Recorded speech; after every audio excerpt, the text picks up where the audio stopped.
Como pode um reino ser tão forte quanto o ferro e ao mesmo tempo tão frágil quanto o barro? E por que uma pedra destrói tudo isso?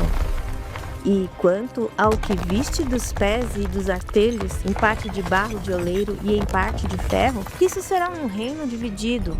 Contudo, haverá nele alguma coisa da firmeza do ferro, pois que viste o ferro misturado com o barro de lodo. Mas, antes de entender os pés, precisamos lembrar. Eles sustentam toda a estátua. Se os pés quebram, tudo cai. Conexão com Daniel 7 e Apocalipse 17.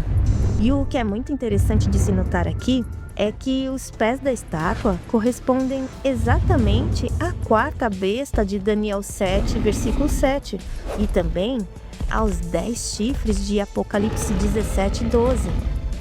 Os 10 dedos, reino dividido.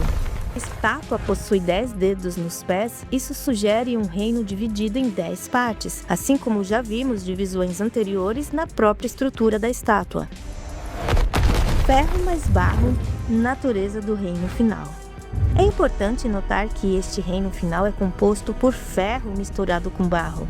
Daniel 2,43 diz assim: quanto ao que viste do ferro misturado com barro e lodo, misturar-se-ão com semente humana, mas não se ligarão um ao outro, assim como o ferro se não mistura com o barro. Significado do ferro: força e poder. O que é o ferro? Ao longo da própria estátua, o ferro já havia aparecido nas pernas e agora aparece nos pés, simbolizando força, resistência e poder militar. O ferro é duro, rígido e difícil de se quebrar. Ele aponta para um sistema político caracterizado por autoridade firme, com centralização de poder e capacidade de imposição. Trata-se de uma estrutura governamental forte, capaz de controlar, dominar e manter ordem pela força. Significado do barro: fragilidade e diversidade humana. O que é o barro? Diferente do ferro, o barro é moldável, frágil e composto de partículas que não possuem coesão própria. Ele sugere instabilidade, diversidade e fragilidade estrutural. Quando o texto diz que o ferro está misturado com barro, o texto está descrevendo um reino que combina força institucional com a fragilidade interna, autoridade e divisão coexistindo na mesma estrutura. Tentativas de união fracassadas. Daniel 2,43 afirma que não se ligarão um ao outro, ou seja, haverá até tentativa de união. Haverá alianças e integração, mas sem verdadeira coesão. Será um sistema marcado por tensão interna, forte por fora, mas frágil por dentro. Não se trata simplesmente de identificar um modelo político específico, mas de compreender que o último estágio do poder humano será caracterizado por instabilidade estrutural, uma mistura de rigidez e também de fragmentação. Devemos ter muito cuidado para não chegar à conclusão errada de que o número dos 10 dedos no Quarto Império já foi alcançado em algum momento na história passada, não. É bem verdade que o Império Romano ele foi dividido em vários reinos diferentes. Porém, essas divisões no antigo Império Romano ocorreram em períodos de vários séculos. Mas existe algo ainda mais surpreendente. Esse último reino final, ele estará ativo quando Cristo voltar. Daniel 2,44 diz assim: mas nos dias desses reis, o Deus do céu levantará um reino que não será jamais destruído, e esse reino não passará a outro povo. Esmiuçará e consumirá todos esses reinos, e será estabelecido para sempre. Então, esses versículos deixam claro que essa forma final do poder gentílico ainda estará ativa quando a pedra atingir o pé da estátua. Profecia, não apenas história. O que vamos estudar não é apenas uma parte da história, não, mas é profética, é profecia. O tempo para o cumprimento total dessa profecia é a segunda vinda de Cristo. Deus estabelecerá um reino na terra que irá destruir todos os outros reinos, porém, o seu reino jamais será destruído. Aleluia!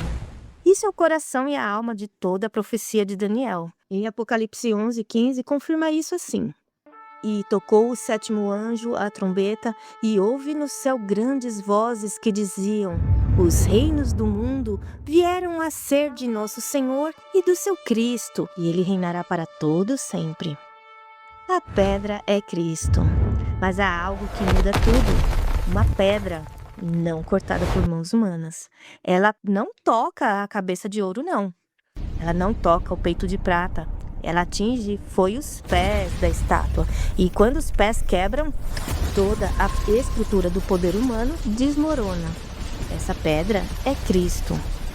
Em Isaías 28:16 lemos assim: Portanto, assim diz o Senhor Deus: Eis que eu assentei em Sião uma pedra já provada, pedra preciosa de esquina, que está bem firme e fundada. Aquele que crer não se apresse. Primeira vinda, o grão de mostarda. Nos dias do Império Romano, Jesus Cristo apareceu e inaugurou o seu reino. Ele não começou com exércitos, não, e nem com poder político, mas ele começou como um grão de mostarda, pequeno, aparentemente insignificante, formado apenas por 12 discípulos e alguns seguidores a mais. Crescimento do reino. No entanto, esse reino cresceu, se espalhou pelo mundo. Então, encherá toda a terra. Esse crescimento maravilhoso e progressivo é exatamente o que Daniel descreve quando afirma que a pedra se transformou em um grande monte. Mas a pedra que feriu a estátua se fez um grande monte e encheu toda a terra. A pedra ainda não caiu. Mas a pedra ainda não caiu sobre a estátua. E quando isso vai acontecer? É o retorno de Jesus Cristo e a plena manifestação do seu reino eterno. Juízo total sobre a estátua. O golpe nos pés da estátua a quebra por inteiro, atingindo todo o sistema do poder humano, conforme Daniel 2:45. Da maneira como viste que o monte foi cortado, uma pedra sem mãos, e ela esmiuçou o ferro, o cobre, o barro, e a prata e o ouro, o Deus grande fez saber ao rei o que há de ser depois disso, e certo é o sonho, e fiel a sua interpretação. Biblicamente, o texto aponta que nenhum sistema humano, por mais avançado que pareça, será capaz de estabelecer um reino justo e duradouro, algo que somente o reino de Deus fará. Propósito com Israel. Resumindo tudo, os impérios representados nas estátuas são reinos gentílicos, mas o propósito deles está diretamente ligado com Israel. É bom lembrar que essa profecia foi dada logo após o cativeiro babilônico, quando a grande pergunta era: será que Israel acabou? E a resposta de Deus é clara: não acabou. Deus continua no controle, mesmo usando impérios pagãos. Quando Judá foi levado ao cativeiro, parecia que Israel havia se acabado, mas Deus revela que os impérios gentílicos seriam apenas instrumentos temporários dentro do seu plano redentor. Então, os reinos da estátua são reinos gentílicos, com o propósito de tratar com Israel. Deus não abandonou Israel, não. Ele usa os impérios dos gentios como instrumento até o retorno de Jesus Cristo e a plena manifestação do seu reino eterno. Que maravilha! Daniel 2:45 conclui dizendo: certo é o sonho e fiel a sua interpretação.